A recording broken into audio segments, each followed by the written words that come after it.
Priyanka Gandhi MP ഇന്നിപ്പോൾ നിലമ്പൂർ നിയോജക മണ്ഡലത്തിലെ പരിപാടികളിൽ പങ്കെടുക്കുകയാണ്. ഞാൻ ഇതിനു മുമ്പ് തന്നെ അഖിലേന്ത്യാ നേതൃത്വത്തിൻ്റെ ഭാഗമായി ഇവിടെ എത്തുന്ന പ്രിയങ്ക ഗാന്ധി കേരളത്തിലെ കോൺഗ്രസും ലീഗും UDFും സ്വീകരിച്ച ജമാഅത്തെ ഇസ്ലാമിയെ അസോസിയേറ്റ് അംഗമായിട്ട് UDFിൻ്റെ ഭാഗമാക്കി പഴയ പോലെയല്ല ഇപ്പോഴത്തെ ജമാഅത്തെ ഇസ്ലാമി എന്ന് പരസ്യമായിട്ട് ഒരു രാഷ്ട്രീയ പാർട്ടി ഇന്ത്യയിൽ ആദ്യമായിട്ടാണ് ജമാഅത്തെ ഇസ്ലാമിനെ സംബന്ധിച്ച് ഈ നിലപാട് സ്വീകരിക്കുന്നത്. ആ നിലപാട് തന്നെയാണോ കോൺഗ്രസിൻ്റെ അഖിലേന്ത്യാ നേതൃത്വത്തിനുള്ളത് എന്ന കാര്യം പ്രിയങ്ക ഗാന്ധി MP അഖിലേന്ത്യാ നേതാവ് വ്യക്തമാക്കണം എന്ന് ഞാൻ പറയുകയുണ്ടായി. ഇന്നേതായാലും ഈ മണ്ഡലം സന്ദർശിക്കുന്ന സന്ദർഭത്തിൽ ജമാഅത്തെ ഇസ്ലാമിയോട് കോൺഗ്രസിൻ്റെ നിലപാടെന്താണ് എന്ന് വ്യക്തമാക്കണം എന്നാണ് എനിക്ക് ചൂണ്ടിക്കാണിക്കാനുള്ളത്. ചില രാഷ്ട്രീയ നേതാക്കൾ പറയുന്നത് CPIMന് ഇടതുപക്ഷ ജനാധിപത്യ മുന്നണിക്ക് രാഷ്ട്രീയം പറയാനില്ല എന്നാണ്. ഇതാണ് ഏറ്റവും പ്രധാനപ്പെട്ട രാഷ്ട്രീയം. വർഗീയതയോടുള്ള നിലപാടെന്താണ്?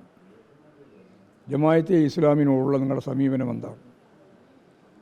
ഇവിടെ ഒരു മണ്ഡലത്തിൽ കുറേ വോട്ട് ലഭിക്കുന്നതിന് വേണ്ടി ഇനി വരാൻ പോകുന്ന തദ്ദേശ സ്വയംഭരണ സ്ഥാപനങ്ങളിലേക്കുള്ള ഇലക്ഷനും തുടർന്ന് അസംബ്ലി തിരഞ്ഞെടുപ്പിലും ജമാഅത്തെ ഇസ്ലാമി ഉൾപ്പെടുന്ന ഒരു മുന്നണിയെ കേരളത്തിലെ UDF ശരിയായ രീതിയിൽ പരിശോധനയ്ക്ക് വിധേയപ്പെടുത്തുന്നതിന് വേണ്ടി അഖിലേന്ത്യാ നേതൃത്വത്തിന് ബാധ്യതയുണ്ട്. ആ ബാധ്യത അവർ നിർവഹിക്കണം.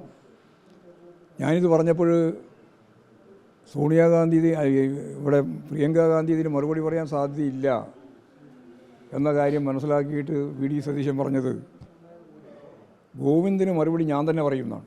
എന്നിട്ട് പക്ഷേ ഇതേവരെ മറുപടിയില്ല. അതായത് പ്രിയങ്ക ഗാന്ധി മറുപടി പറയേണ്ടിയില്ല, ഞാൻ തന്നെ മറുപടി പറഞ്ഞോളാമെന്ന്. പക്ഷേ ഇതേവരെ മറുപടി പറയേണ്ടില്ല. കാരണം രാഷ്ട്രീയമായിട്ട് ഇതിനെ നേരിടാൻ അവർക്ക് കഴിയില്ല. രാഷ്ട്രീയം നഷ്ടപ്പെട്ട് അരാഷ്ട്രീയമായ രീതിയിൽ ഒരു ഉപകരണവും കയ്യിലില്ലാതെ ആയുധമില്ലാതെ അടരാടുന്ന നിലയാണിപ്പോൾ യഥാർത്ഥത്തിൽ UDFന് നിലമ്പൂർ നിയോജക മണ്ഡലത്തിൽ ഉണ്ടായിട്ടുള്ളത്. പിന്നെ ഇടതുപക്ഷ ജനാധിപത്യ മുന്നണി വികസനം പറയുന്നില്ല എന്നുള്ളതാണ് മറ്റൊരു വിചിത്രമായ സംഭവം. അത് BJPയുടെ പ്രതിനിധി ഇപ്പോൾ ഇന്നലെ ചോദിച്ച ചോദ്യമാണ്. ഇവിടെ വികസനം തന്നെയാണ് പറഞ്ഞുകൊണ്ടിരിക്കുന്നത്. ഒരു ദിവസം പൂർണ്ണമായിട്ട് പറഞ്ഞാലും തീരാതത്ര വികസനം സംബന്ധിച്ച് കേരളത്തിൽ പറയാനുണ്ട്. അപ്പോൾ വികസനം പറയുന്നില്ല എന്നല്ല, വികസനമാണ് പറഞ്ഞുകൊണ്ടിരിക്കുന്നത്. രാഷ്ട്രീയം വികസന രാഷ്ട്രീയം കൂടി ചേർന്നതാണ്.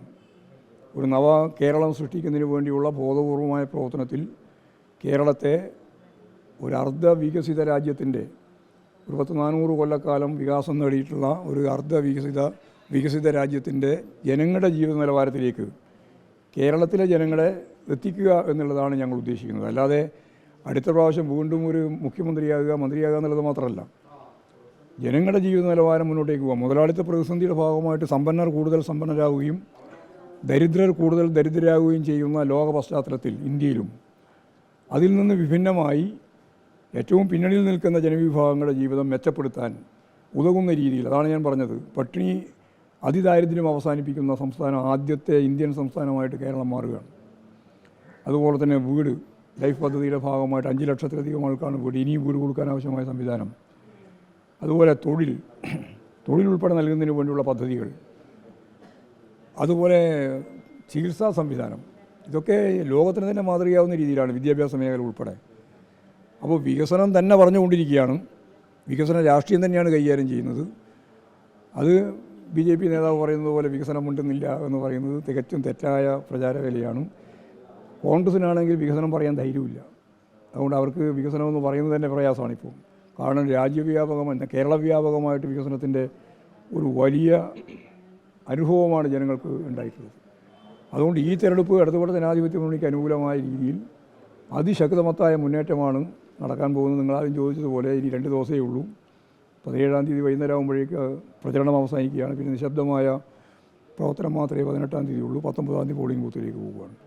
ഞങ്ങൾക്ക് യാതൊരു തരത്തിലുള്ള യാതൊരു ഉത്കണ്ഠയും ഞങ്ങൾക്കില്ല. ഇടതുപക്ഷ ജനാധിപത്യ മുന്നണിക്ക് നല്ല മുൻകൈയോടുകൂടി വിജയിച്ചു വരാൻ സാധിക്കുമെന്ന് തന്നെയാണ് പറയുന്നത്. പഹൽഗാം പരാമർശം ഞാൻ പറഞ്ഞത് അത്രയേ ഉള്ളൂ. പഹൽഗാം സംഭവം നടന്നപ്പോൾ ജമ്മു ആൻഡ് കാശ്മീരിലാണ് അതിനെതിരായിട്ട് പ്രതിഷേധം നടന്നത് ആദ്യം. ആ പ്രതിഷേധത്തിൽ പങ്കെടുക്കാത്ത ഒരേ ഒരു വിഭാഗം ജമാഅത്ത് ഇസ്ലാമിയാണ്. അതാണ് ഞാൻ പറഞ്ഞത്. ഞാൻ പറഞ്ഞ ഇതാണ്, അതായത് ആദ്യം നടന്ന ജമ്മു ആൻഡ് കാശ്മീരിലെ ഭീകരാക്രമണത്തിനെതിരായിട്ട് നടന്ന സർവകക്ഷി പ്രതിഷേധത്തിൽ പങ്കെടുക്കാതിരുന്നത് ഈ ജമാഅത്ത് ഇസ്ലാമി മാത്രമാണ്. നിരോധനമൊന്നുമില്ല. എന്ത് നിരോധനം? അവിടെ നമ്മുടെ പാർട്ടി സെൻട്രൽ കമ്മിറ്റി മെമ്പർക്കെതിരായിട്ട് മത്സരിച്ചത് അവരുടെ സ്ഥാനാർത്ഥിയാണ് BJP. അവിടുത്തെ എന്ത് നിരോധനം?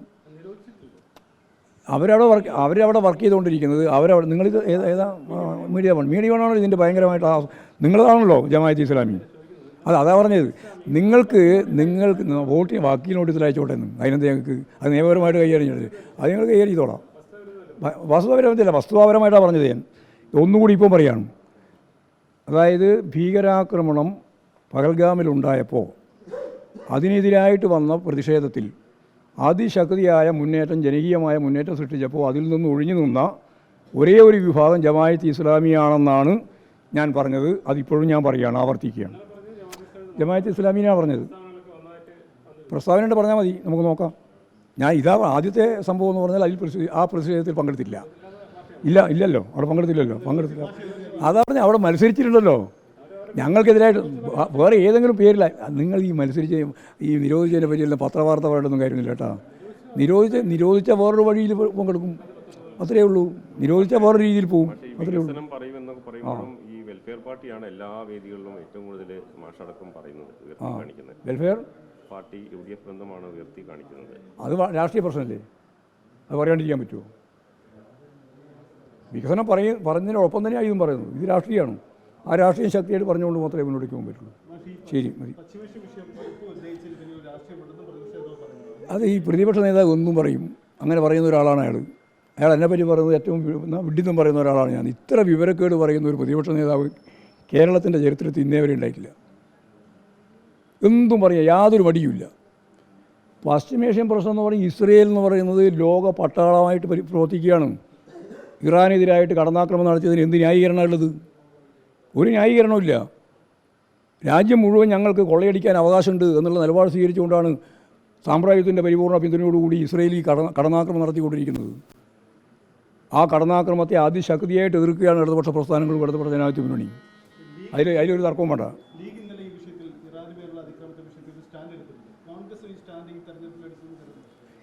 എന്ത് സ്റ്റാൻഡാണ് എടുത്തത്? അവസരവാദപരമായ നിലപാടാണ്. ഞങ്ങൾ എല്ലാ സന്ദർഭത്തിലും ഒരേ നിലപാടാണ്. സാമ്രാജ്യത്വ പിന്തുണയോടെ ഇസ്രയേൽ നടത്തിക്കൊണ്ടിരിക്കുന്ന കൂട്ടക്കുരുതി അത് നമുക്കെല്ലാം അറിയുന്ന പോലെ പാലസ്തീനെതിരായിട്ടായാലും ഇപ്പോൾ ഇറാനെതിരായിട്ടായാലും ഒക്കെ നടത്തിക്കൊണ്ടിരിക്കുകയാണ്. ആ നടത്തിക്കൊണ്ടിരിക്കുന്ന പോലീസ് ചമഞ്ഞുകൊണ്ടുള്ള, പട്ടാളം ചമഞ്ഞുകൊണ്ടുള്ള രാജ്യത്തിൻ്റെ മേലെ കടന്നാക്രമണം നടത്താനുള്ള ഒരവകാശവും ഇസ്രയേലിനില്ല. അതിന് അമേരിക്കയുടെ പിന്തുണയുണ്ടായാലും ലോകത്താരുടെ പിന്തുണയുണ്ടായാലും ആ പിന്തുണയുടെ അടിസ്ഥാനത്തിൽ നടക്കുന്ന ഈ തെറ്റായ സമീപനത്തെ CPIയും ഇടതുപക്ഷ ജനാധിപത്യ മുന്നണി അതിശക്തിയായിട്ട് എതിർക്കുകയാണ്. അതിൽ വേറെ നിലപാടിൻ്റെ പ്രശ്നമൊന്നും, മാറ്റത്തിൻ്റെ പ്രശ്നമൊന്നും ഞങ്ങളെ സംബന്ധിച്ചോളം കൃത്യമായ നിലപാടാണ്. സാമ്രാജ്യത്വ വിരുദ്ധ നിലപാടാണ്.